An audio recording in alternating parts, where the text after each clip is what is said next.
Vamos a hacer un repasito muy rápido de lo que vimos hasta ahora para poder meternos en el tema. Entonces, por un lado, ¿se acuerdan que cuando empezamos con esta visión de la genética de poblaciones, habíamos definido población mendeliana y habíamos dicho que era un grupo de individuos que se apareaban entre sí o que potencialmente podían aparearse entre sí, que compartían un conjunto de genes, que a eso lo llamábamos pool génico o acervo genético, y que esos genes se transmitían de generaciones.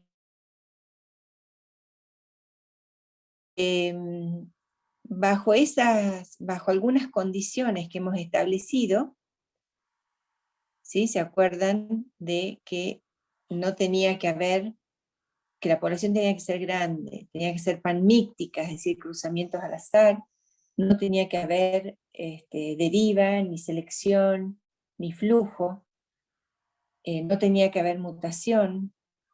Bajo esas condiciones habíamos establecido que las poblaciones mantenían su estructura, es decir, que mantenían constantes las frecuencias genotípicas a lo largo de las generaciones.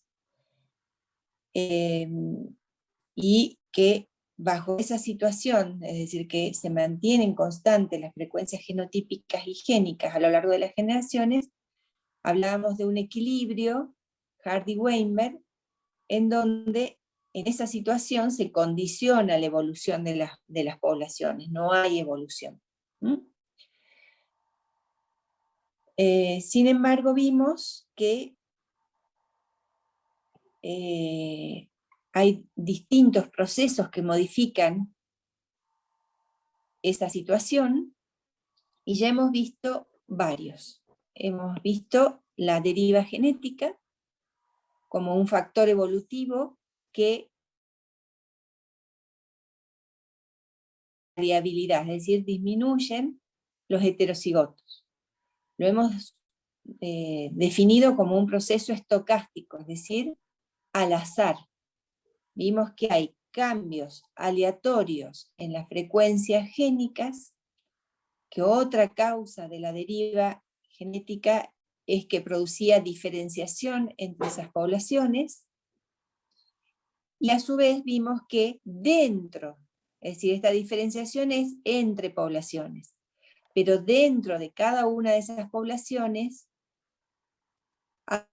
se producía uniformidad, porque o se tendía a fijar un alelo o se tendía a fijar otro. Dentro de esas pequeñas poblaciones se reducía la heterocigosis, y eso conduce a uniformidad. En la deriva hablamos de que cambiaban de manera errática las frecuencias génicas, que con el tiempo esas frecuencias tendían a fijarse. En algunas poblaciones un alelo, en otras poblaciones otro alelo. Después hablamos de otro fenómeno que se da en poblaciones naturales y que era la no panmixia, es decir, no cruzamientos al azar. Es decir, que ya estamos considerando que algunas de estas circunstancias o de estos criterios que tienen que darse para que una población esté en equilibrio no se cumple. En este caso dijimos que por deriva, y en este caso por no panmixia. Y dentro de lo que analizamos como no panmixia, analizamos dos situaciones. Por un lado, los apareamientos preferenciales, que podían ser heterogamia, es decir, que se eligen los distintos para formar pareja, y homogamia, cuando la elección de pareja es por parecido de alguna característica fenotípica. Vimos que la heterogamia produce un aumento de heterocigosis, y que en la homogamia, al revés, se produce una reducción de homocigosis. Por otro lado, analizamos que otra situación de no panmixia es la consanguinidad o la endogamia. ¿sí? Se recuerdan que era apareamiento o elección de pareja teniendo un ancestro común. Y que esa consanguinidad o endogamia también conducía a una reducción de heterocigotas. Finalmente, hemos visto que estas situaciones de apareamientos no panmícticos o no panmixia producían modificaciones en las frecuencias genotípicas porque reducen en algunos casos heterocigosis y aumentan la homocigosis, pero que no hay cambios en las frecuencias alélicas. Vamos a recordar lo que era la población mendeliana, que la recordamos recién, que era grupo de individuos que se aparean entre sí, que comparten un conjunto o acervo de genes que se transmiten en la siguiente generación. Y dijimos que cuando en esa población no está subdividida, quiere decir que esa población mendeliana es una unidad panmíctica. Y que hoy vamos a, acá lo tienen, hoy vamos a estudiar qué pasa cuando esa gran población está subdividida. ¿Qué es lo que tienen aquí en este cuadrito, o en este óvalo, esquematizado? Es decir, lo que tienen aquí en azul sería la gran población mendeliana si no hubiera existido esta subdivisión. A ver, voy a bajar la tablet. Esta subdivisión, es decir, acá, por algún motivo, los individuos que están incluidos en estos círculos están un poco aislados o completamente aislados del resto. Estas flechitas quiere decir que puede haber algún intercambio de individuos, ¿sí? A estas subpoblaciones las vamos a denominar demos. Entonces, ya no es una población mendeliana en donde hay apareamientos o hay panmixis, hay apareamientos al azar, todos los individuos podían aparearse potencialmente con todos, sino que ya acá tenemos grupos de individuos que están más o menos aislados del resto, ya no hay panmixis, a esos grupos los llamamos demos, y al conjunto de todos esos demos que forman una población subdividida, ahora la vamos a llamar metapoblación. Esa metapoblación tiene una estructura que está dada por distintos niveles de subdivisión de la población. Yo ahí les escribí que las especies ocupan en la naturaleza un área geográficamente salpicada por demos, es decir, la población mendeliana de apareamientos aleatorios es bastante ideal, ¿sí? Lo normal es que en la naturaleza ocurran estas subdivisiones, puede ser por un parche, digamos, por una condición natural, porque hay áreas geográficas establecidas, pero puede ser también que la intervención del hombre haga que esa gran población quede dividida en demos, aunque pueda haber alguna interconexión, que es lo que les decía recién, las flechitas que tienen ahí marcadas, es que puede haber alguna interconexión y puede haber, por ejemplo, flujo génico entre esos demos, y entonces se genera una dinámica dentro de la metapoblación. Y esa dinámica de la metapoblación que puede ocurrir por flujo démico puede llevar o a extinciones de algunos de esos demos o a recolonizaciones. Entonces en la clase de hoy vamos a estudiar desde el punto de vista genético qué consecuencias tienen esta subdivisión o esta estructura de una población en distintos niveles jerárquicos. Bien, la primera actividad que tenemos es definir metapoblación, que ya la hemos definido, ¿sí? Y reconocer distintos niveles jerárquicos en las mismas. Entonces, metapoblación ya la hemos definido como una estructura de una población de subpoblaciones, es decir, el conjunto de demos o subpoblaciones constituyen la metapoblación. Y ahora tenemos que definir estructuras jerárquicas. Entonces acá yo les puse que nosotros en una población, supongamos que dibujamos una población, una metapoblación. Acá tenemos un montón de individuos. Si esto fuera panmixis, esto sería una población mendeliana. Por algún motivo nosotros se separan grupos de individuos y forman demos. Nosotros, conociendo una especie, podemos incluso,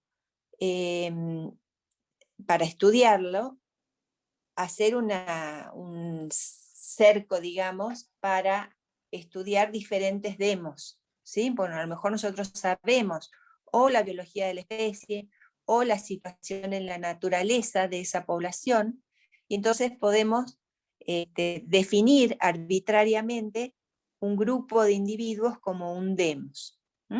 Porque ya vamos a ver más adelante que muchas veces, si nosotros estudiamos todo esto como si fuera una población mendeliana, cuando en realidad está subdividida en subpoblaciones o demos, podemos estar cometiendo un error al estudiar la estructura a través de la variabilidad a través de la heterocigosis. Entonces, esa división o esa jerarquización puede ser desde lo más pequeñito, que son los individuos, grupos de individuos, subpoblaciones, regiones geográficas, especie, es decir, como les decía, es bastante arbitrario hasta donde uno dice esto, así armo mi estructura. Bueno, y esa estructura que nosotros definamos, y este aislamiento en grupos, que dijimos que este aislamiento no es total, que entre estos grupos puede ocurrir flujo, va a tener una consecuencia genética muy importante, que es que van a conducir inevitablemente a la diferenciación genética entre grupos, porque en este caso sí va a ocurrir cambios en las frecuencias alélicas. Es algo parecido a lo que ocurría con la deriva. Bueno. Entonces vamos a ver qué pasa. Entonces yo les decía que lo de los grupos era arbitrario, y acá les puse que esta estructura a veces no es fácil de determinar. Cuando ustedes vayan al campo a estudiar genéticamente una población, puede ocurrir varias cosas. Acá yo les puse que, fíjense, cuando una población recién se está separando en dos grupos, que es lo que tengo acá, lo más probable que en estas primeras etapas de diferenciación no sea muy simple de identificar a esto como un demo y a esto como un demo. Y entonces yo lo estudié como una población mendeliana. A lo largo del tiempo, la separación, ¿se acuerdan que recién dijimos que una de las consecuencias de la estructuración de una población en niveles jerárquicos es que con el tiempo me va a conducir o me va a establecer diferencias cada vez más marcadas entre los distintos demos, ¿sí? Y lo importante es que con el tiempo se llega a esto, una reducción en el número de heterocigotos con la consecuente pérdida de variabilidad. ¿Mm? Entonces, muchas veces, por desconocimiento o porque la diferenciación de estas dos poblaciones es bastante reciente, yo puedo, ya vamos a ver en ejemplos concretos, puedo estar cometiendo un error y estudiando esto como una población panmíctica, cuando en realidad no lo es, pero con el tiempo, a lo largo de las generaciones, se van a ir separando más, se van a ir diferenciando más genéticamente esas poblaciones. Bueno, entonces, ¿qué acabamos de ver? Que si nosotros teníamos una población y calculamos la heterocigosis, que era una medida de variabilidad, pensando que esta población es panmíctica, y en realidad esta población está subdividida en distintos niveles jerárquicos, que son los que vamos a ver ahora, quizás esa heterocigosis media de todas estas subpoblaciones no coincida con esta, ¿sí? Y entonces yo estoy estimando la variabilidad de una población ideal, que no es la real, y voy a tomar decisiones estratégicas de conservación o manejo en base a este valor que a lo mejor no es el real. Entonces lo que vamos a ver es cómo podemos descomponer la variabilidad genética cuando tenemos distintos niveles de jerarquización dentro de esta metapoblación. ¿Mm? Bueno. Y entonces acá tenemos lo que nos piden, que particionemos la variabilidad de la metapoblación debido a que hay una estructura. Entonces tenemos acá una estructura. No tenemos una población mendeliana. Entonces fíjense que dijimos que podía tener distintos niveles de estructura. Yo les puse 3. Es decir, esto que tenemos en rojo acá, que lo tengo acá, que lo estoy marcando en rojo, sobremarcando, sería la metapoblación. Esa sería la metapoblación. ¿Mm? Los que tenemos en azul serían los individuos. Esto sería un individuo diploide, un individuo, otro individuo.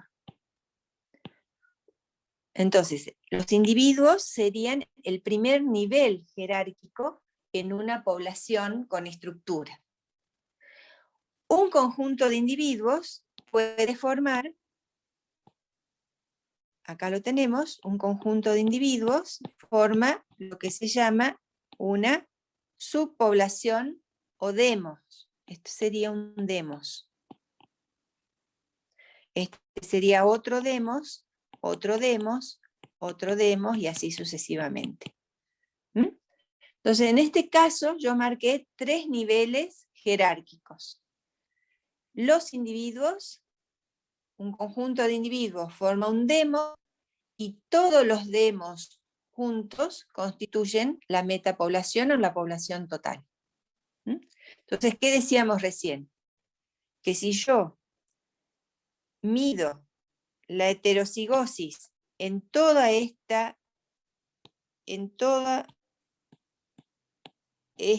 gran población, que la pongo así como amarillo, sin considerar que adentro hay una división en grupos o estructura, esa variabilidad que yo cuantifique seguramente no va a corresponder con la variabilidad real que hay en cada uno de estos de estas partes que constituyen esa metapoblación. ¿Mm? Entonces me puede llevar a tomar decisiones erróneas. Si mis decisiones están basadas en la variabilidad como un factor clave que hace que una población tenga un potencial evolutivo mayor o menor. Bien, entonces, ¿cómo vamos a descomponer esa variabilidad? Ahora ya que sabemos que hay una estructura, que hay distintos niveles jerárquicos en una población, yo a la variabilidad la voy a poder, esa variabilidad que decíamos de la metapoblación, la voy a poder descomponer en dos partes. Una, que es la variabilidad dentro de cada subpoblación. La variabilidad dentro de cada subpoblación sería la variabilidad que hay en cada una de ellas. Ahí, la variabilidad que tengo en otra subpoblación, en otra, ¿sí? Y por otro lado, yo voy a poder estudiar la variabilidad que hay entre subpoblaciones. Es decir, voy a poder comparar la variabilidad que tengo, por ejemplo, en la subpoblación 1 con la variabilidad que tengo en la subpoblación 2. Entonces eso sería estudiar la variabilidad entre subpoblaciones. Entonces puedo estudiar dentro y entre subpoblaciones. Entonces aquí tenemos cómo vamos a medir la variabilidad en los distintos, ahí tienen, cómo vamos a medir la variabilidad, que es la heterocigosis, en los distintos niveles de jerarquía. Y eso nos puede ayudar a detectar si existe en una población, si la población esa es única o panmíctica, o hay una metapoblación con distintos niveles jerárquicos. Es decir, siempre comparando con la situación, si se acuerdan que siempre decíamos que el modelo de Hardy-Weinberg es el modelo que nosotros usamos con valores esperados en una situación de equilibrio. Cuando lo comparemos con la heterocigosis observada en cada nivel jerárquico, vamos a poder definir si nuestra población está subdividida o no. Ya vamos a verlo con un ejemplo y ahí se van a dar cuenta. Entonces, acá tenemos cómo podemos, digamos, cuál sería la heterocigosis esperada en cada nivel. Entonces, fíjense, tenemos una heterocigosis esperada de la subpoblación, que sería esto que tengo marcado en verde. Entonces yo ahí voy a tener una heterocigosis observada, que es la que yo puedo cuantificar en esa población. Si yo dentro, si se pierden me paran, ¿no? Si yo dentro de este grupo, o de este demo,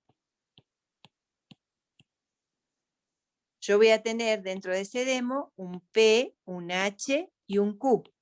Este H sería la heterocigosis de la subpoblación observada. Heterocigosis de la subpoblación observada. A partir de ahí, yo voy a sacar las frecuencias alélicas, y fíjense que con esas frecuencias alélicas yo puedo sacar la heterocigosis que yo espero, 2PQ, en esa subpoblación. ¿Vamos bien?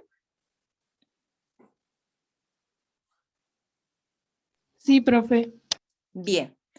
A su vez, yo tengo distintas subpoblaciones.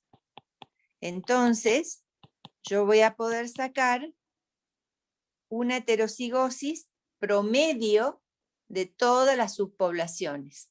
Entonces, ¿qué hago? Fíjense aquí en la formulita, van a tener que sumar todas las heterocigosis. Yo acá saqué la heterocigosis S1, la heterocigosis esperada S2, la heterocigosis esperada S3, 4, 5, etc. Y la voy a dividir sobre el total. En este caso tenemos 1, 2, 3, 4, 5, tenemos 6. 6 subpoblaciones. ¿Sí? Y esa es la heterocigosis esperada media de todas las subpoblaciones. ¿Sí? Si yo ahora hago una media con estas heterocigosis observadas de la subpoblación 1, la heterocigosis observada de la subpoblación 2, y así sucesivamente, voy a tener una media observada de las subpoblaciones. Entonces siempre tengo una esperada para comparar y una observada, que es el dato que yo obtengo de cada nivel jerárquico. Y finalmente yo voy a tener una heterocigosis total, ¿sí? Que esa es lo que nosotros conocíamos como la heterocigosis de mi población no panmíctica. Fíjense que les dice ahí de la metapoblación no subdividida. Es decir, eso sería la heterocigosis total, sería la heterocigosis si esa población fuera panmíctica. Es decir, que hubiera cruzamientos al azar. O sea, sería la heterocigosis esperada en una situación de equilibrio. Y ella me va a servir para hacer, digamos, cálculos y poder sacar conclusiones importantes. Entonces ahí Nancy pregunta, entonces la heterocigosis representativa de la metapoblación es la H media de las subpoblaciones. Bueno, Nancy, ahora vamos a ver que si esa heterocigosis media me diera igual que la total, eso implicaría que no hay subdivisión poblacional, sino que hay panmixis. Por eso hay que ir haciendo los cálculos y siempre ir comparando. La última sirve para simplificar los cálculos, no es para simplificar los cálculos, sino para comparar una situación de panmixia con la situación de subdivisión. Si me da igual, hay panmixis, ¿sí? Es decir, que lo que yo estoy suponiendo que tiene una estructura, en realidad no la tiene. Ahora vamos a hacer un ejemplo. Ahí Matías dice sería como un control la heterocigosis total. Sí, un control, claro, sería un control en la situación de equilibrio. Sería el modelo, más que control, de heterocigosis sin cambios, sin subdivisión poblacional. Un modelo con el cual comparar. Bueno, entonces, ¿qué tenemos acá? Cuando acá les dice, acá tienen dos casos. Una metapoblación, es decir, tenemos la población que está dividida en dos demos, la subpoblación 1 y la subpoblación 2. Y aquí tienen los datos de qué pasaría si yo a esa metapoblación la tomo como una población panmíctica. Entonces, primero analicemos las frecuencias génicas. Si esta población, que la voy a hacer más grande acá, fuera panmíctica, si yo tomara una muestra de individuos de cualquier parte de esa población, ¿cómo tendrían que ser P y Q si es una muestra representativa?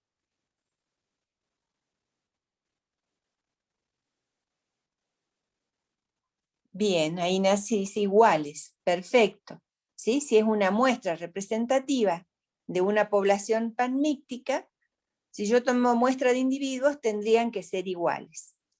Bien, ahora veamos. Ya acá, cuando tomé los individuos de la población 1, tienen acá, y calculé las frecuencias alélicas, me dan 0,9 para un alelo, 0,1 para el otro alelo.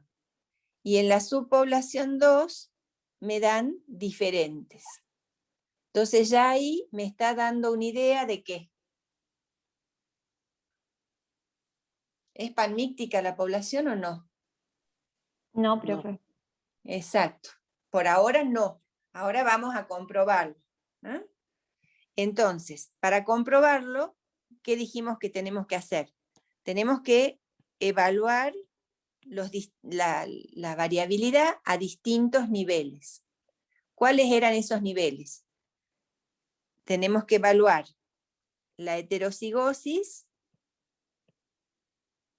esperada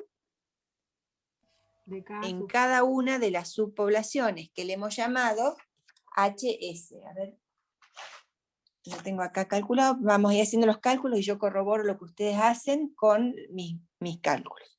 ¿Cómo sacábamos la heterocigosis normalmente? Esperada. 2P por 2 Q. por P por Q. Bien, 2 por P por Q. Bien, entonces, ¿quién me puede sacar? 2 por P por Q para esta 0,18. 0,18, bien. Para la subpoblación 2,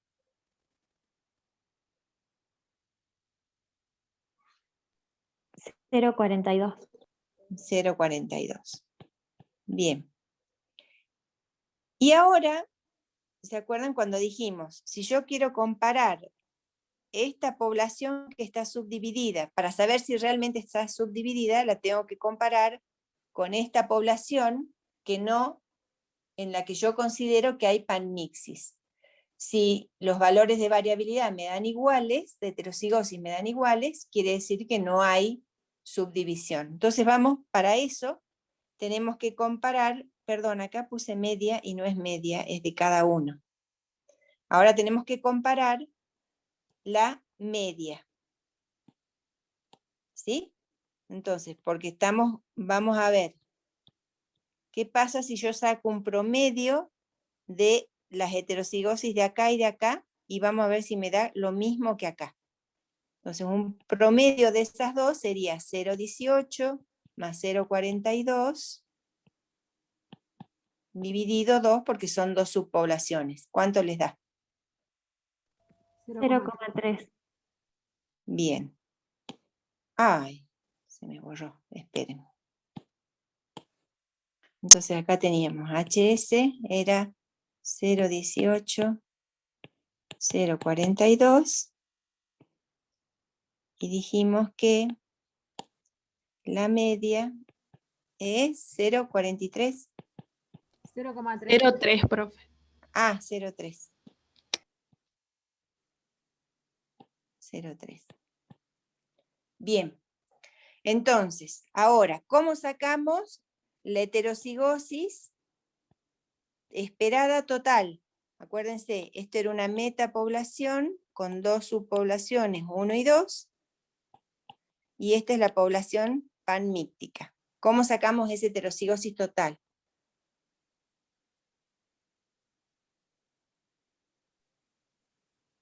Sumando. 2 por la media de P por la media de Q. Exacto. Utilizando, a ver, si yo acá no tuviera los individuos separados en dos subpoblaciones, yo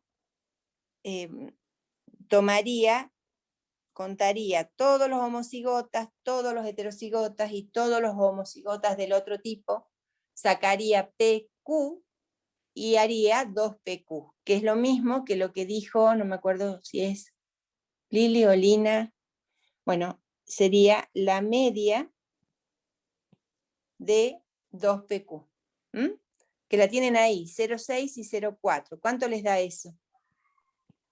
0,48. 0,48. ¿Sí? Entonces fíjense, si yo calculé la heterocigosis. Supongamos que ustedes fueron al campo y dijeron, bueno, yo estoy estudiando una especie de insecto y veo que acá hay alguna barrera que impide que haya flujo, ¿sí? O sea, estos individuos de la subpoblación 1, por algún motivo no se pueden aparear con los de la subpoblación 2. Entonces fui y muestré los individuos de la 1 por un lado, los de la 2 por el otro. Saqué los cálculos y saco que la heterocigosis media de las subpoblaciones es 0,3. ¿Sí? Y ahora hago, bueno, ¿qué hubiera pasado si esa barrera no hubiera existido? Pongo todos los datos en la misma base de datos y calculo las frecuencias genotípicas y luego las alélicas y luego la heterocigosis total esperada. Entonces, calculo la heterocigosis total esperada. No me dio igual, me dio distinto. Esto me dio 0,3 y esto me dio 0,48. Entonces, si no me da igual, es decir que tengo una reducción de heterocigosis esperada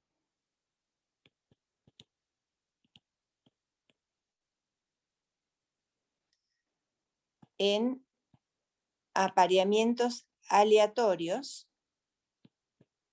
¿Qué quiere decir? Que tengo lo que se llama un efecto, se ha producido un efecto Wallum. Ese efecto Wallum es la reducción de heterocigosis esperada en apareamientos aleatorios por estructuración de la población. ¿Sí? Entonces, si me dan distintos, quiere decir que hay subestructura o no es una población pagnística. Esa es la primera conclusión que voy a sacar. Y eso, ¿a qué me va a llevar? Me va a permitir medir la diferenciación que tengo entre una población o una subpoblación y la otra. Entonces, podré medir el grado de diferenciación genética.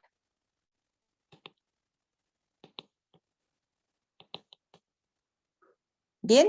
¿Se entendió? Más o menos, profe. A No ver, entiendo ¿dónde la nos quedamos? diferencia. Volvamos otra vez, Lili, ¿dónde nos quedamos? Profe, donde usted hace la diferenciación entre ambas, saca la conclusión, eso no lo entiendo bien. A ver, volvamos otra vez. Nosotros, a ver, voy a compartir una pizarra.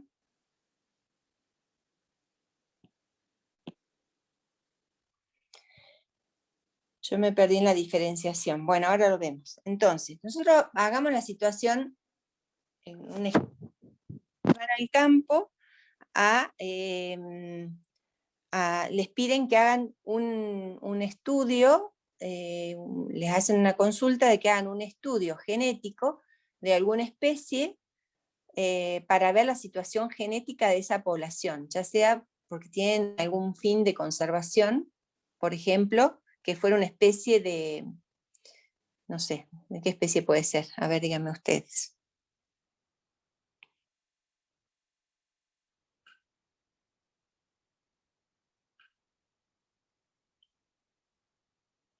¿Qué especie?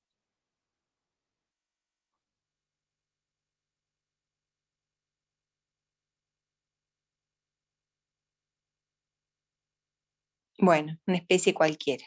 Vamos a poner una especie A, ¿sí? De las cuales están haciendo el tapir. Bueno, vamos a hacerlo con el tapir. Entonces vamos a poner un tapir. Entonces ustedes van a la población y no saben si esa población es una población, ¿cuáles son las posibilidades? Que sea una población panmíctica, es decir, que entre todos los individuos de esa población tengan oportunidades y posibilidades o sean potencialmente capaces de aparearse entre ellos. Eso sería una población panmíctica. Pero ustedes, porque tienen algún tipo de estudio previo, conocimiento de la especie o lo que fuera, tienen la sospecha de que acá hay alguna barrera que impide que los individuos que están acá se apareen, digamos, con los individuos que están acá, a pesar de que piensan que puede haber algo de flujo. ¿Mm? Entonces, cuando ustedes vayan a hacer el muestreo, yo lo que les decía que, bueno, ustedes por el conocimiento previo que puedan tener van a decir, bueno, yo voy a sacar una muestra de esto que considero la subpoblación 1 y voy a sacar una muestra de esto que considero la subpoblación 2. Y mi hipótesis, ¿cuál va a ser? ¿Son realmente subpoblaciones o es una única población panmíctica en donde todos los individuos tienen la misma posibilidad de aparearse con todos? Entonces, lo que veíamos recién en el ejemplo es que, supongamos que en esa población 1 ustedes sacaron un P y un Q, primero estudiaron los genotipos pH y Q de esa subpoblación 1. A partir de ahí, el ejemplo que les dimos recién era que P era 0,9, Q era 0,1. Lo mismo hacen con la subpoblación 2. Sacan P, H y Q y pudieron sacar un P y un Q chiquito, que eran 0,3 y 0,7. Entonces, nosotros dijimos que siempre tenemos que comparar los valores esperados y observados. Por un lado, tenemos que ver qué pasa dentro de esta subpoblación y qué pasa dentro de esta subpoblación que tenemos acá. Y por otro lado, podemos comparar las dos subpoblaciones y a su vez comparar con la situación de panmixia, para ver si realmente lo que yo tengo son subpoblaciones o hice una división que desde el punto de vista genético no es. ¿Mm? Entonces, dijimos que teníamos distintos niveles a los que puedo evaluar la variabilidad. Uno de esos niveles era la heterocigosis a nivel de la subpoblación. Entonces, por un lado, esta va a ser la heterocigosis observada de la subpoblación 1. Y acá habíamos sacado la heterocigosis esperada de la subpoblación 1, ¿sí? Que era 2P por Q, que les había dado 0,18. Por otro lado, hacemos lo mismo con la subpoblación 2. Esta es la heterocigosis observada de la subpoblación 2, y de acá sacábamos la heterocigosis de la subpoblación 2 esperada, que les había dado 0,48. ¿Vamos bien?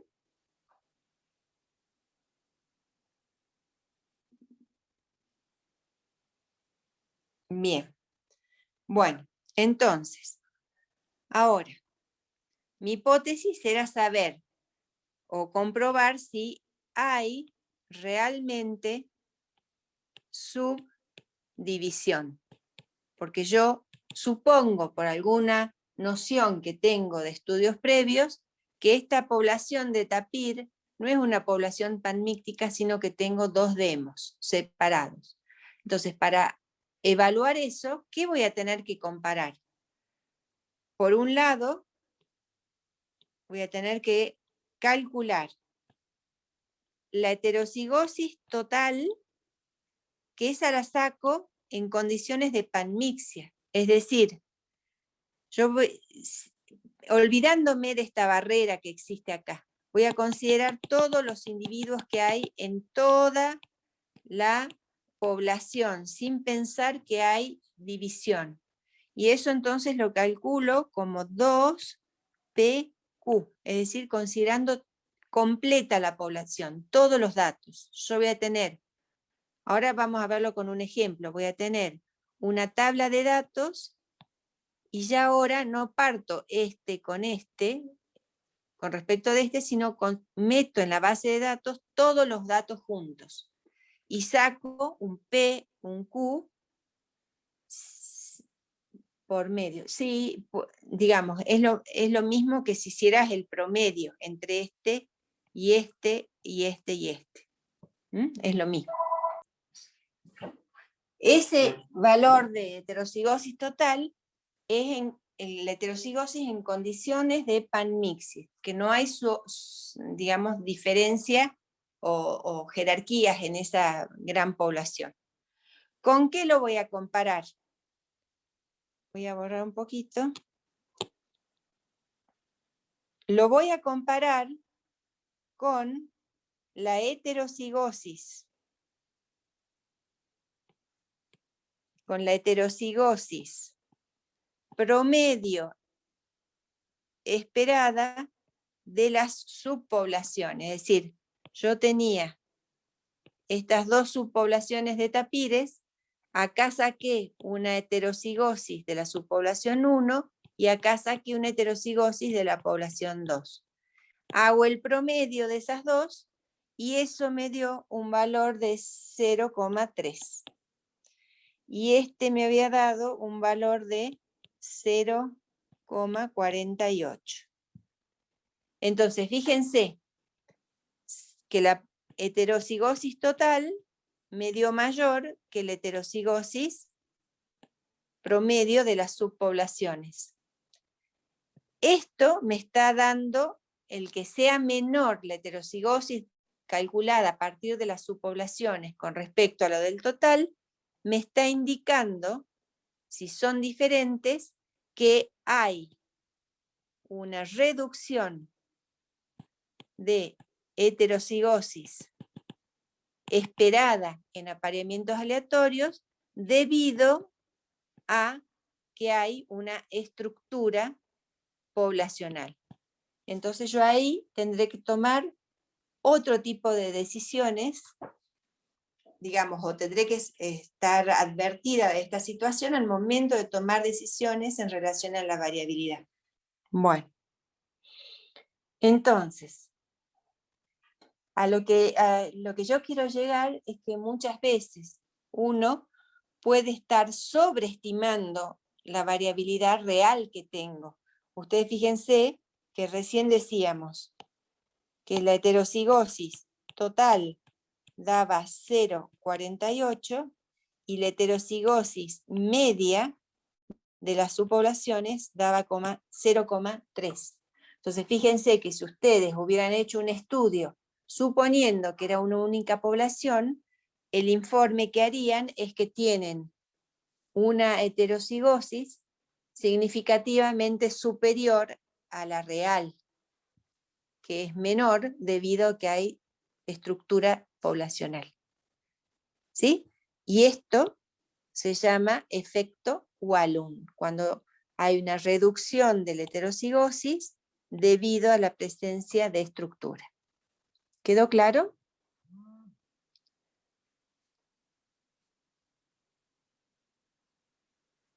Bien, Gastón también, Lili, Isabel. Bien, Matías también. Bueno, entonces ahí les pregunta cuál es la utilidad de conocer la deficiencia de heterocigotos en la población. Bueno, por un lado, porque me va a permitir tomar decisiones sobre una base de variabilidad real, ¿sí? Si no, yo estoy sobreestimando una variabilidad. Y además, me va a permitir, como les dije recién, medir la cantidad de diferenciación que hay entre las poblaciones. ¿Mm? Bien.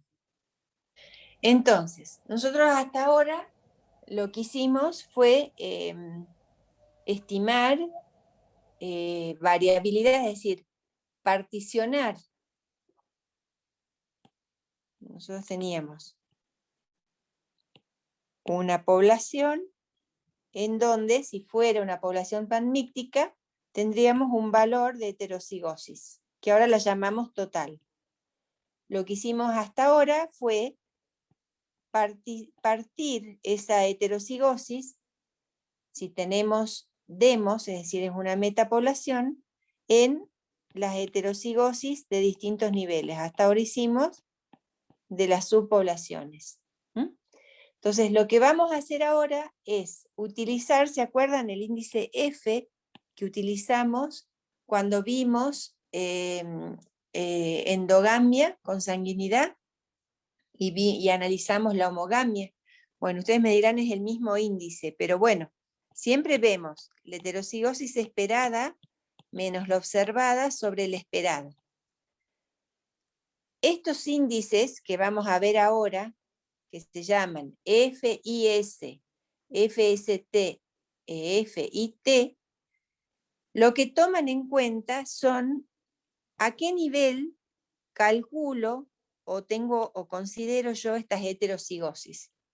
Y entonces, en función de eso, me van a dar distinto dato, el valor que yo estime, ¿sí? No es lo mismo esta heterocigosis que esta heterocigosis, que la heterocigosis media de todas las subpoblaciones. Es decir, tengo heterocigosis a distintos niveles.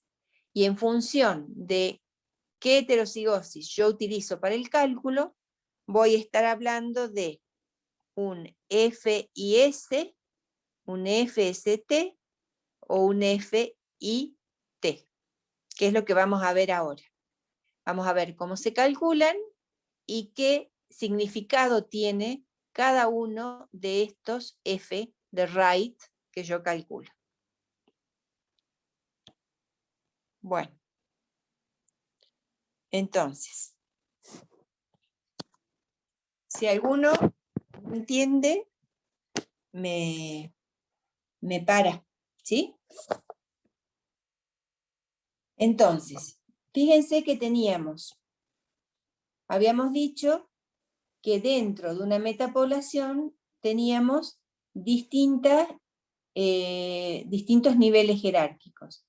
El nivel más bajo era el de individuos, que son los que están en cuadraditos azules. Después un conjunto de individuos que se cruzan, y que están aislados de otro grupo, forman la subpoblación, y un conjunto de subpoblaciones forma la población total o la metapoblación. Entonces, ahí vamos a ir viendo los distintos F que tengo. Entonces tenemos el FIS. Vamos a ver cómo lo calculamos. Siempre recuerden que en el F, siempre nuestro parámetro es la heterocigosis esperada, menos la observada sobre la esperada. Entonces, fíjense, acá les dice, el HS en realidad, a ver, este promedio está de más acá. Bórrenlo a este. Sí, hay que ponerle el de promedio al otro, al HI. Sí, ahí se me desplazó, gracias, Romina. Ahí está. Bueno, entonces, el HS dijimos que era heterocigosis esperada. Fíjense que estoy en ahí el IS, ¿qué quiere decir? Individual con respecto a la subpoblación. Quiere decir que esta heterocigosis esperada es la que yo espero dentro de esta subpoblación. ¿Mm? Lo que pasa es que si yo considero un solo locus va a ser HS. Si yo considero varios loci va a ser H medio. Por eso lo dejemos como H medio. Ya ahora cuando hagamos el ejercicio que viene después se van a dar cuenta. Entonces, si yo considero un locus, voy a tener una sola heterocigosis esperada que va a ser 2PQ.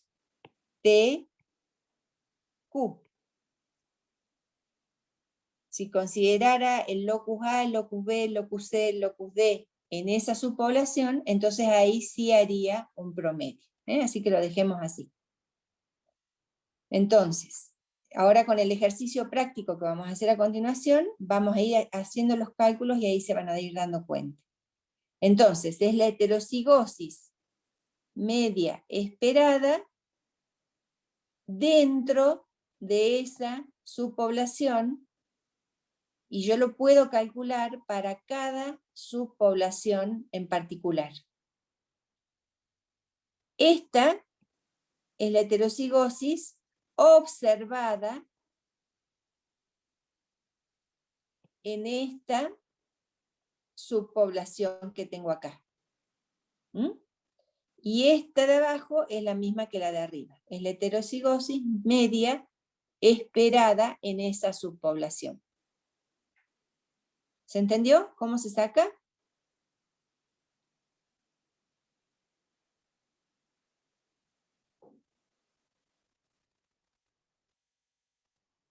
Silencio.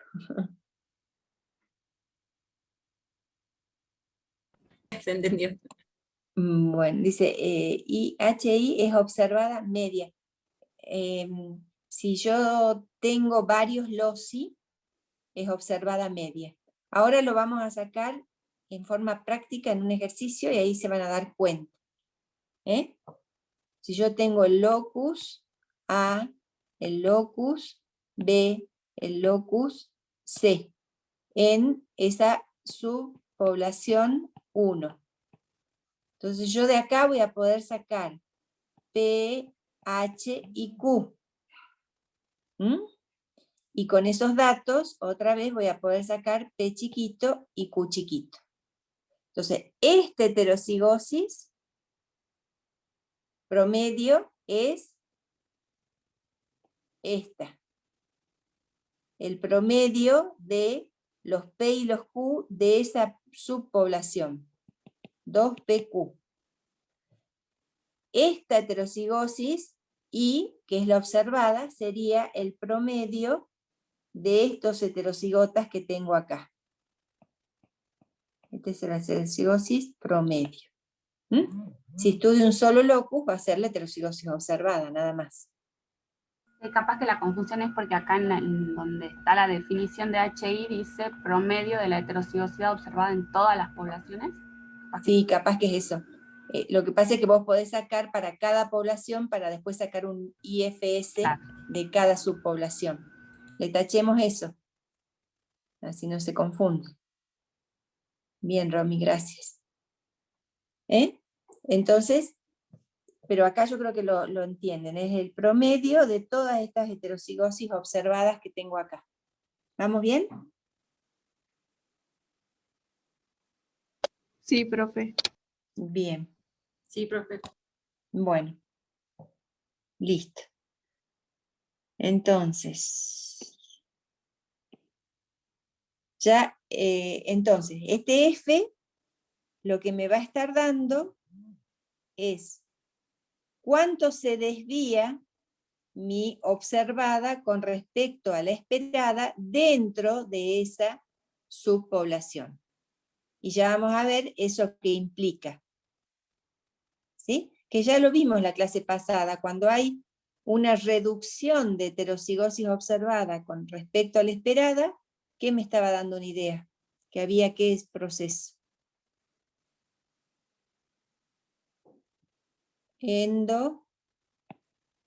endogamia. ¿Sí? Entonces, si ya después vamos a ver los valores. Si este valor de F y S me puede estar indicando si dentro de esta subpoblación que tengo acá en verde hay endogamia o no. Bien, vamos avanzando y después los vamos a hacer la práctica. Y ahí lo van a terminar de entender. Este FST, ¿qué me mide? Una desviación de la heterocigosis de la subpoblación con respecto al total. Fíjense que siempre es de un nivel inferior con respecto a uno superior. ¿Sí? Acá era individual con respecto a la subpoblación. Acá es de la subpoblación con respecto al total. ¿Mm? Entonces, acá ¿qué tomo en cuenta? Acá tomo en cuenta la heterocigosis total, que sería la heterocigosis que tengo acá, como si no hubiera, a ver, no, sería, esta sería la heterocigosis total, como si hubiera apareamiento aleatorio, como si hubiera panmixis, que es lo que veíamos recién. ¿Mm?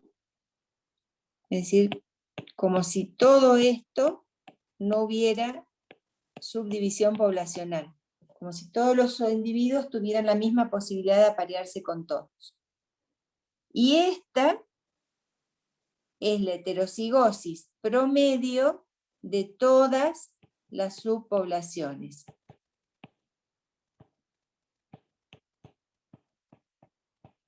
De la 1, de la 2, de la 3, de la 4, de la 5, de la 6 en este ejemplo. ¿Mm? ¿Qué me da qué dato me da ese parámetro? Si hay subpoblaciones o no. Me permite saber si hay subpoblaciones. Este parámetro me permite saber si hay endogamia dentro de una subpoblación. ¿Sí? No se asusten porque ahora lo vamos a hacer con un ejemplo. Y este último parámetro, que mide la total, es decir, ahí tienen la individual con respecto a la total, tome en cuenta la heterocigosis esperada promedio total y la HI, que es la que veíamos acá. La observada, acá sí sería promedio en todas las poblaciones. Este índice lo que me va a dar es la endogamia global. ¿Sí? Vamos a hacer un ejemplo.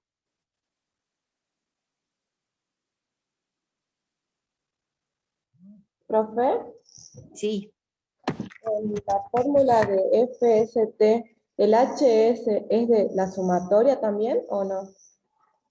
La de sí, es la sumatoria. Entonces acá, a ver, Nair, acá sería, ahora vamos a calcularlo bien, pero acá sería la suma de la sumatoria y el promedio en realidad, ¿sí? De la 1, de la 2, de la 3, de la 4, de la 5, de la 6, y haces el promedio. Pero en la primera no, digamos, la primera en la de F y S es de cada subpoblación, por más que tengan las mismas siglas, todos. Claro, claro. Acá, cuando le ponemos promedio, decíamos que era si analizábamos varios loci. Vamos a hacer un ejemplo, ahí lo van a ver más claro. Entonces vamos de a poco. Esta es una situación real, este es un trabajo real, ¿sí?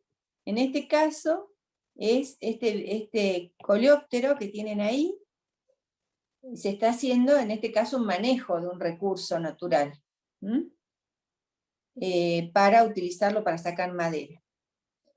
Entonces, este bichito lo que hace es reducir la producción, los rendimientos en producción de extracción de madera.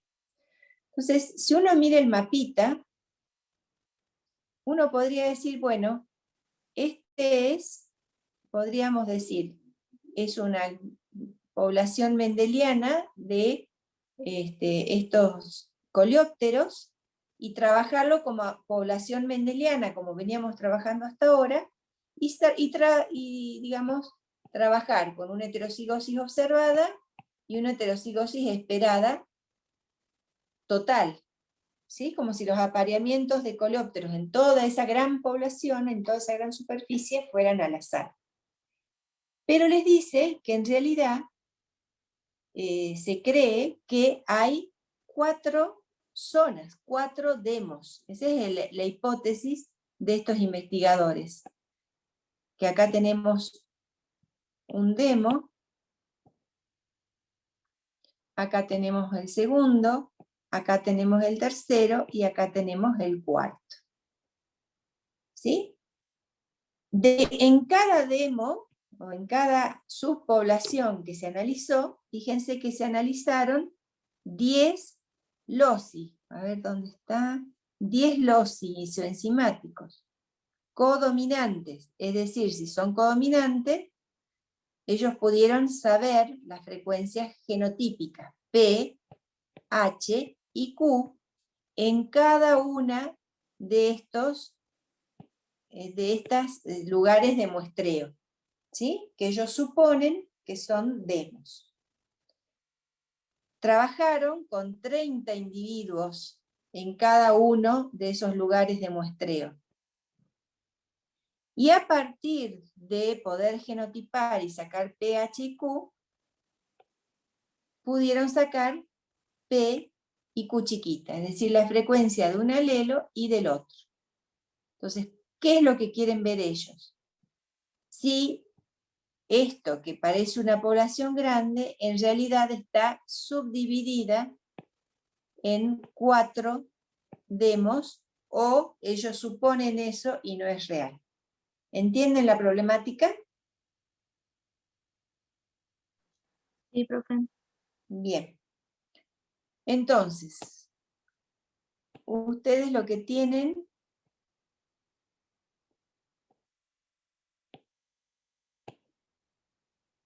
yo solamente les puse ahí tienen cuatro columnas, ¿verdad? En el práctico de ustedes. Sí, son 4 columnas. Son 4. Bueno, entonces, esta sería el lugar de muestreo 1, este es el 2. Les puse 2 nada más para que podamos trabajar con más grande. Entonces, estos son los 10 loci isoenzimáticos, los 10 marcadores, ¿sí? Este es el locus. A, el B, el C, el D, y así llegamos al último locus. Y cada una de estas filitas, esto es un gel, son los individuos. Entonces, fíjense, ¿qué genotipo, si es codominante, qué genotipo es ese? Heterocigota. Bien. Entonces, ese sería heterocigota. Es decir, que yo en este ejemplo en particular, en la población 1, el locus A, yo puedo decir que tengo P, H y Q. El P, si son 30 individuos, fíjense, y este sería el otro homocigota. O sea, tengo 29 de 30 son homocigotos. 1 de 30 es heterocigoto y no tengo ninguno de los otros homocigotas. Pero en la población 2, fíjense, tampoco tengo. En la 3, a ver. Quiero ver dónde tengo yo ese dibujito. Bueno, en este locus en particular no tengo homocigotos en ninguna de las 4 poblaciones. En este caso, fíjense, yo tengo individuos homocigotas para un alelo, heterocigotas, y después tengo este, que sería el otro homocigote.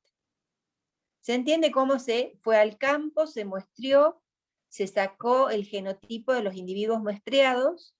Con esos genotipos se obtuvieron las frecuencias genotípicas, y a partir de ahí, para cada población se obtuvo, y para cada locus se obtuvo el P chiquito y el Q chiquito. ¿Hasta ahí vamos bien? Sí, profe. Bueno. Cuando lo hacíamos en forma presencial, ustedes tenían que traer como tarea sacar esos valores de P, de H y de Q de cada población. Fíjense que yo se los hice acá. Ustedes lo harán después. En una planillita Excel ponen las formulitas para no tener que hacer cada cálculo en particular. Fíjense, esta es la población 1 de la que veníamos hablando recién. La primera columna. Estos son los 10 loci isoenzimáticos.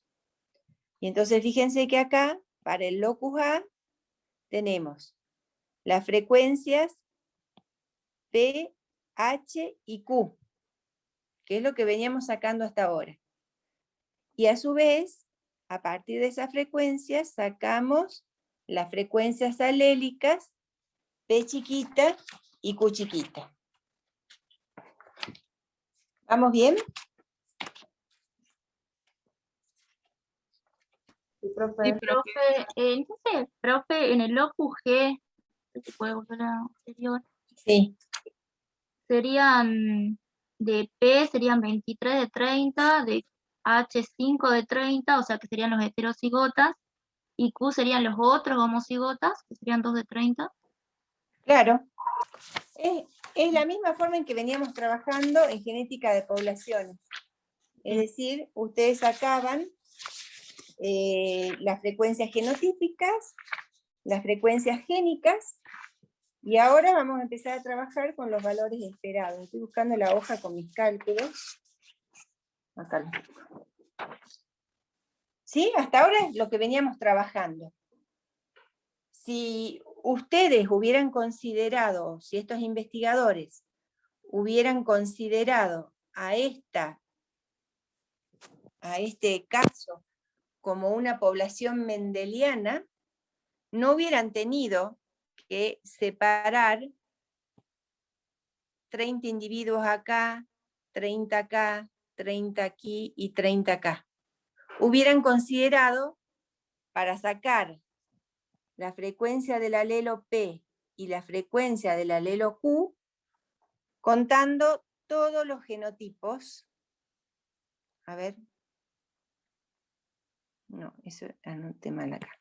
Contando todos los genotipos que tienen en la tablita. Ustedes, a ver, ¿ven ahí la tablita? Sí, Sí, profe. Bueno, entonces si hubieran considerado una población mendeliana, hubieran agarrado la primer fila, que es el locus A, contar los 120 individuos, ver cuántos son homocigotas, cuántos heterocigotas y cuántos homocigotas del otro tipo. ¿Quedó claro? De esa forma sacarían el P total, que es este que tienen acá, y el Q total. ¿Sí? Bueno. Pero nosotros ahora tenemos que comprobar si estos que ellos consideran que es una población dividida, está dividida o no. ¿Mm? Entonces, para ello teníamos que sacar o partir la variabilidad en tantos componentes como niveles jerárquicos yo tengo. ¿Se acuerdan que habíamos dicho que podíamos estimar la heterocigosis,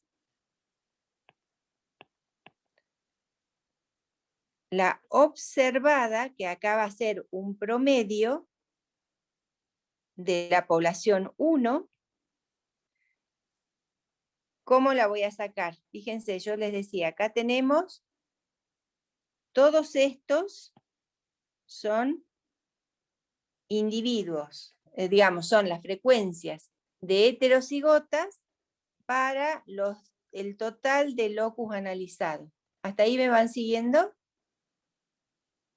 Si alguien se pierde, me Profe. avisa porque retrocedemos. Hasta ahí sí, profe. Hasta ahí sí. Bueno, entonces vamos a sacar la heterocigosis observada promedio. Y después vamos a necesitar, sí. ¿Alguien preguntó algo?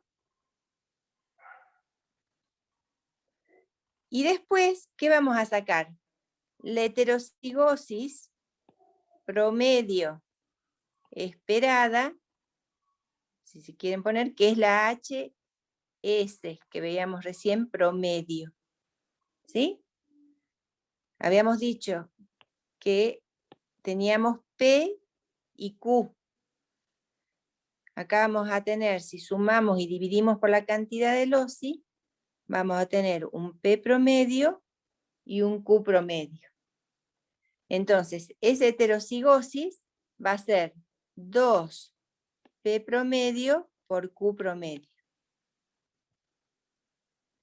¿Qué me indica esto? A ver, ¿deberíamos sumar las H para sacar la heterocigosis observada media? Sí, tenemos que sumar todas estas H que tenemos acá y dividirla por 10. ¿Mm? Bien, ahí está, mirá, qué bien, ya lo hizo Lili. Este da 0, a mí me da igual, 0,83. Bien.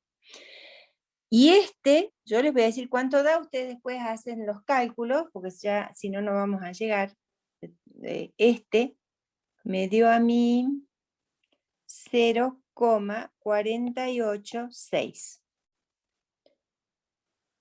Entonces, si ustedes se fijan ahí, ya tengo, si yo comparo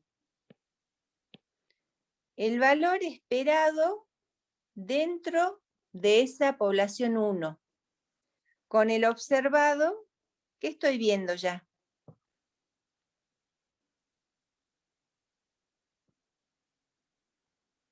Que el observado es mucho menor, profe.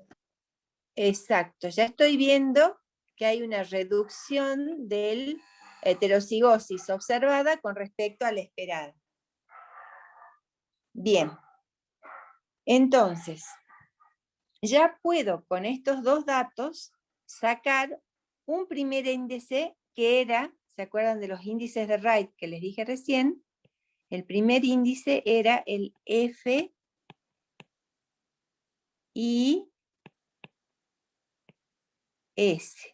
A ver, ahí Mauro decía el FIH, podría sacarlo, pero vamos a ir por parte. Vamos a sacar primero el FIS. Es decir, para ver qué pasa adentro de esta subpoblación. Ese FIS era la heterocigosis esperada, promedio, porque acá tengo varios loci, de la subpoblación, menos la observada, en este caso promedio, de esta subpoblación sobre la esperada promedio. Es decir, que en este caso yo voy a utilizar, la esperada es esta, 0,486, menos, la observada es esta, 0,083 sobre 0,486. El FIS y S me da 0,828. ¿Sí? No quiero borrar, así que voy a tratar de ir a ver si se ve. ¿Llegan a ver ahí los valores que puede tomar F y S? Lo tienen ahí marcadito, porque si borro pierdo los datos. Sí, profe. Bien, ese F y S que mide, como les decíamos recién, si hay endogamia dentro de esa subpoblación, puede tomar valores de -1 a +1.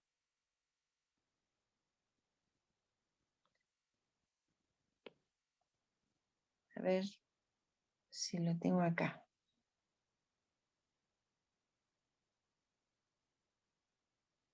A ver. Acá abajito lo tienen. Vamos a ponerlo con amarillo. Acá abajito lo tienen. Si el F y S es negativo, no se ve bien. Bueno, es que voy a tener que borrar y voy a tener que volver a escribir. Bueno, espere. Borro, ¿qué va a hacer? Entonces, si el F y S, entonces, que dijimos que mide dentro de la subpoblación si hay una desviación con respecto de la observada con respecto al esperado. ¿Sí? Entonces, si da positivo, quiere decir que ahí adentro de esa subpoblación de insectos que estábamos viendo que era la población 1, se está dando endogamia. Si me diera 0, me dice que dentro de esa subpoblación hay panmixis. Si me diera un número negativo, quiere decir que quizás hay flujo entre los individuos de la población 1, de la 2 o de la 3 de insectos.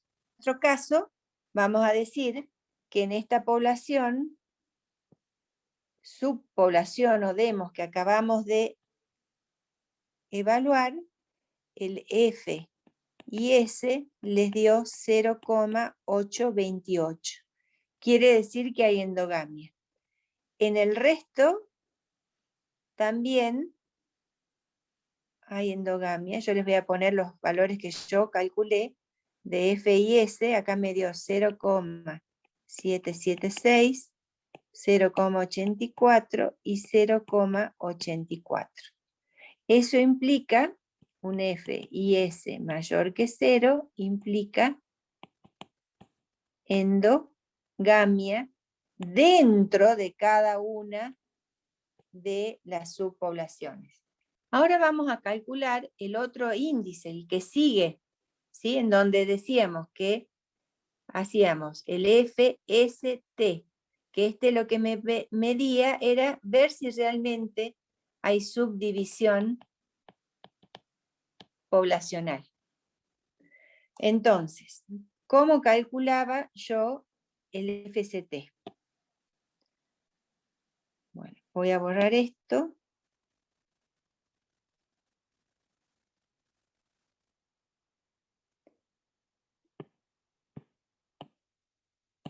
Para el FST,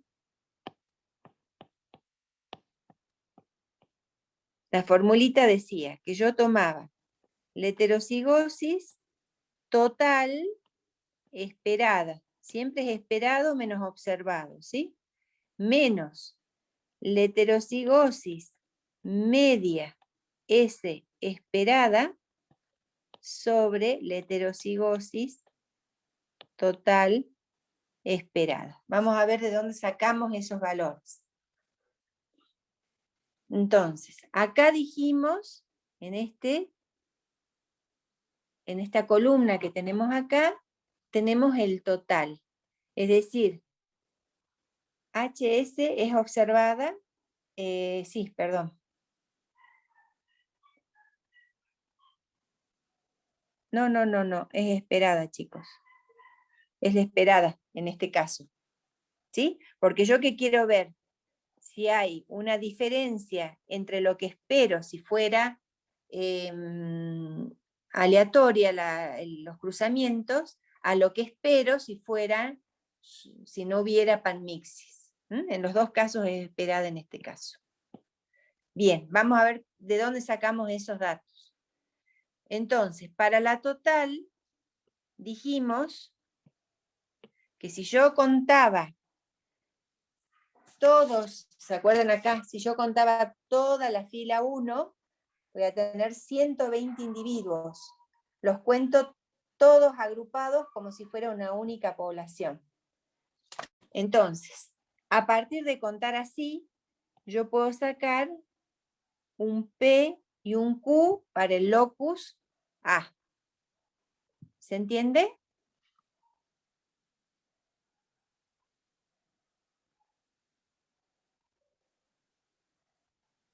Mazo.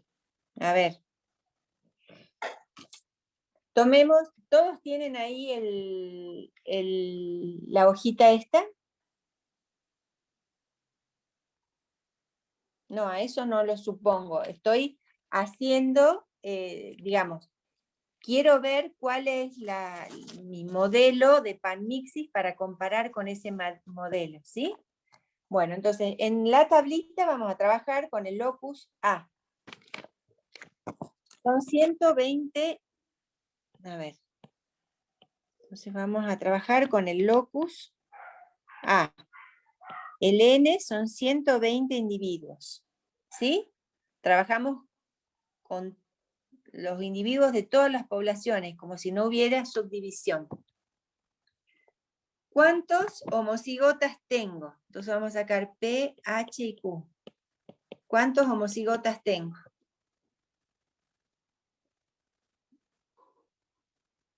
En cada columna tengo 30. Y heterocigotas tengo 3.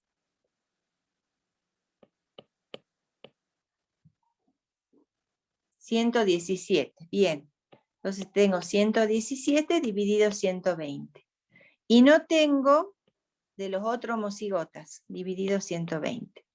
Entonces de ahí saco el P, el H y el Q. ¿Sí?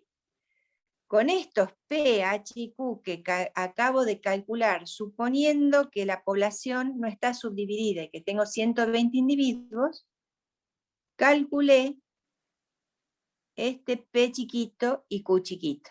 Entonces ya ahora tengo un P chiquito y un Q chiquito. Me refería, a ver, Nancy dice, me refería que supongo que la población, exactamente, Nancy. Eso mismo haces. Consideras que esto no existe. ¿Sí? Entonces contás todos los individuos, los 120, como si fueran una sola. Entonces, yo aquí, si yo hago acá un promedio, voy a tener el Q y el P promedio de toda la población.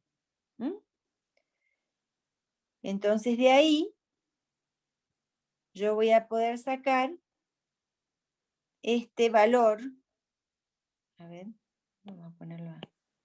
De ahí, de acá, voy a poder sacar el 2PQ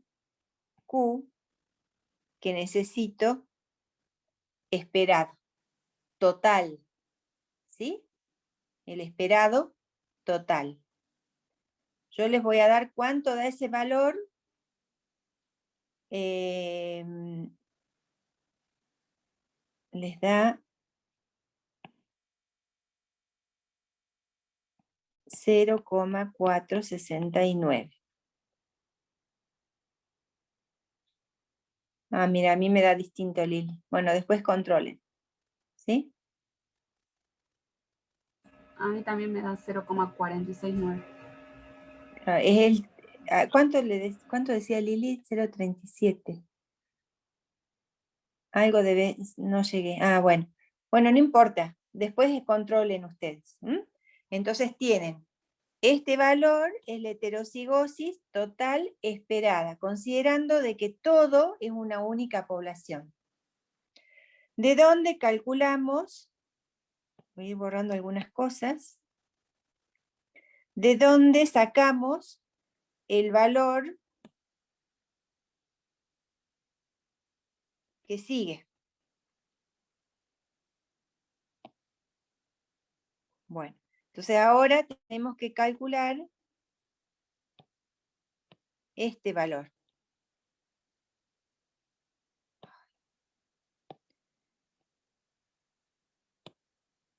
Espera, ahora tenemos que calcular este valor. Ese valor es, yo acá calculé una heterocigosis esperada que era, ¿se acuerdan? El 2PQ para la población 1. Voy a tener otro para la población 2. Este es para la 1. Voy a tener otro para la 2. De acá voy a sacar otro esperado para la población 3. Y por último, otro esperado para la población 4. Entonces, ese valor que yo voy a usar ahí es el promedio de todos los esperados en las 4 poblaciones. ¿Se entiende de dónde sale ese valor?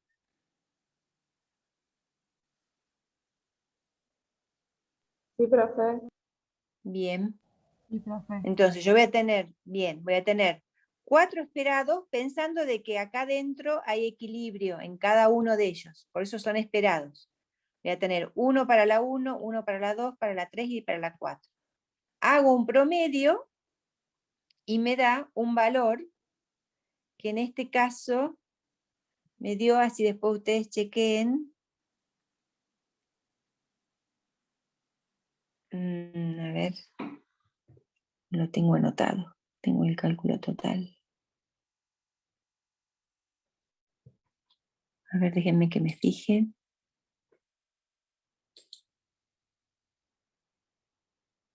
Aquí es 15.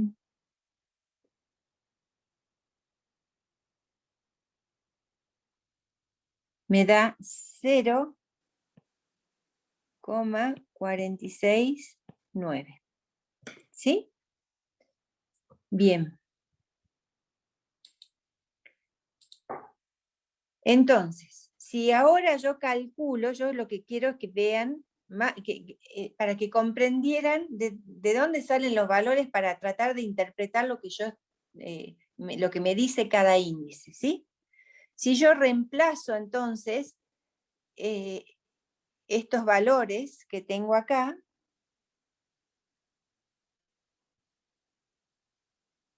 me da, fíjense cuánto les da. Casi 0, ¿verdad?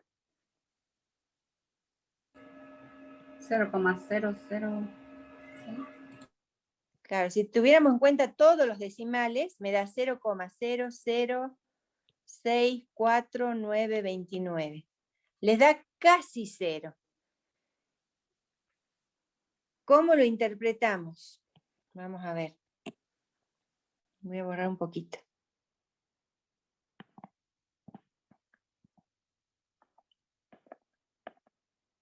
Dijimos que este parámetro lo que me medía era si había subdivisión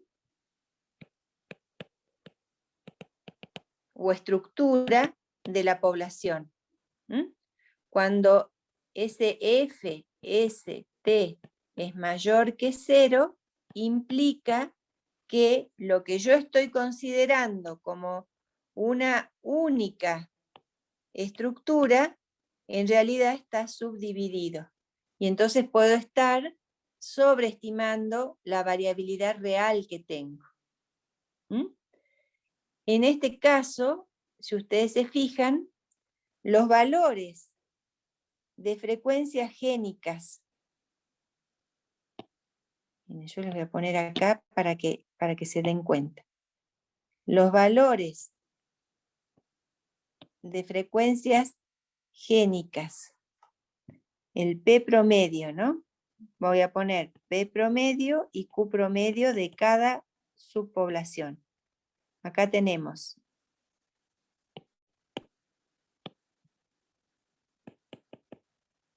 cero, 45, 15, 0, 58. Para la segunda, el P promedio es 0, 397 y el Q 0,6.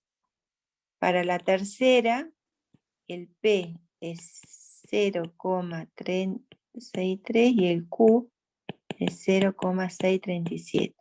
Y para la cuarta, las frecuencias promedio son 0,325 y Q es 0,675. Entonces, fíjense, acá es casi cero. Quiere decir que es muy reciente esa estructuración de la población en este insecto. Fíjense que en las 3 subpoblaciones, 2, 3 y 4, las frecuencias son idénticas prácticamente, ¿sí? Como si hubiera panmixis entre ellas. Sin embargo, la población 1 muestra alguna diferencia. Y esa es la que hace que en digamos, estas 3 iguales y esta distinta, es que hace que en mi cálculo me dé que prácticamente se comporta como una única población, aunque hay un inicio de estructuración.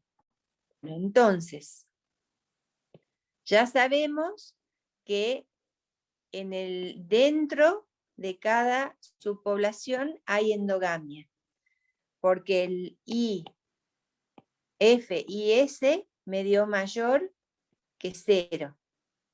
Sabemos que recién está iniciándose una diferenciación o una estructuración, pero es muy reciente porque el FST me dio casi 0, me dio 0,0064.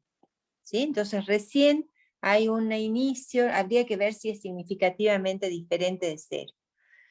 Y ahora lo que me queda ver es qué pasa a nivel global con el I, F y T, que lo que me indica es, ¿hay endogamia a nivel global? Bueno, y para calcular ese parámetro, habíamos dicho que la formulita tomaba en cuenta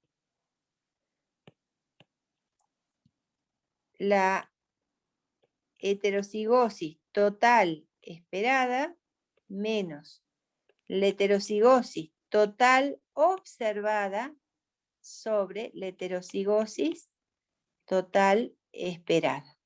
¿Sí? En el parcial obviamente que no les vamos a hacer todos estos cálculos, es para que comprendan qué significa cada uno de estos valores de F. ¿Mm? Entonces, la total esperada, ya dijimos, que la sacábamos de acá. Acá sacábamos un 2P por Q promedio, tomando en cuenta que todos los 120 individuos forman parte de una población. Entonces, esta la sacamos de acá. Y la total observada la vamos a sacar, me faltaría acá una... Bueno, acá, fíjense, yo tengo un promedio de todas las H. ¿Se acuerdan que acá tenía un promedio de los 10 locus, loci, para la población 1? Y sacaba la observada media. Acá lo que tengo es un promedio para cada, digamos, considerando el total de los 10 loci, para los 120 individuos. Entonces de acá voy a sacar la observada, haciendo el promedio. ¿Mm? Y eso me da 0,822. Al ser mayor que 0, implica que hay endogamia global en esa población. No hay apareamiento panmíctico. Dijimos, a modo de síntesis, el FIS es un parámetro que mide la reducción de heterocigotos observados con respecto a esperados dentro de las subpoblaciones, porque dentro de la subpoblación no hay apareamiento al azar. ¿Sí? A su vez, dijimos que podía ir de -1 a +1. Si es negativo, es porque hay flujo de individuos entre esos grupos. Si es 0, es porque no hay endogamia, hay panmixia. Y si es positivo, es porque hay algo de endogamia. Entonces, este índice me permite medir endogamia dentro de cada demos. Después, calculamos el otro índice. Calculamos el FST, que se llama índice de fijación. ¿Qué mide? Fíjense que acá tenemos en cuadritos verdes, son cada subpoblación dentro de una gran metapoblación. ¿Sí? Entonces, este índice está midiendo la reducción de heterocigotos esperados debido a que existe una subdivisión en la población. ¿Mm? Ese índice va de 0 a 1. 0 si es una población mendeliana, no hay subpoblaciones. Y acá tienen valores positivos, rangos de valores positivos. El nuestro nos dio entre 0 y 0,05, el ejemplo nuestro. Quiere decir que hay poca diferenciación, recién está empezando la diferenciación. Y finalmente, estimamos el último, que era el FIT, que lo que mide es una disminución global de la heterocigosis con respecto a la total. Me mide la endogamia a nivel global. ¿Quedó claro?